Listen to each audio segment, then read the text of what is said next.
माझं सोलापूर न्यूजमध्ये आपल्या सगळ्यांचं स्वागत. अंगणवाडीतील मदतनीस पदासाठी अकलूज व माळशिरस येथील 2 उमेदवारांनी थेट राज्याच्या मुख्यमंत्र्यांचे शिफारसपत्र आणले आहे. राज्यातील बेरोजगारी प्रचंड प्रमाणात वाढली असून 75,000 पदांच्या शासकीय मेगा भरतीतील अनेक परीक्षा झालेल्या नाहीत. तलाठ्यांसह अनेक परीक्षांचे निकाल प्रलंबित असून आरक्षणातील बदलामुळे नव्याने होणाऱ्या पदभरती थांबली असून त्यामुळे अनेक जण किरकोळ नोकरीसाठी देखील मुख्यमंत्र्यांसह इतर मंत्र्यांची शिफारसपत्र आणत आहेत. दरम्यान गावातच आपल्या कुटुंबातील महिलेला नोकरी मिळावी म्हणून अकलूज व माळशिरस येथील 2 उमेदवारांनी मुख्यमंत्र्यांचे शिफारसपत्र आणले आहे. ते शिफारसपत्र जिल्हा परिषदेच्या सामान्य प्रशासन विभागाकडे आले.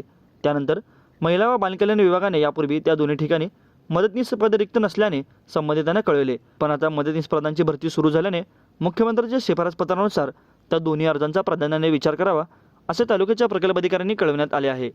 सोलापूर जिल्ह्यातील 901 मिनी अंगणवाड्यांसह राज्यातील 13,007 मिनी अंगणवाड्यांना आता मोठ्या होणार आहेत.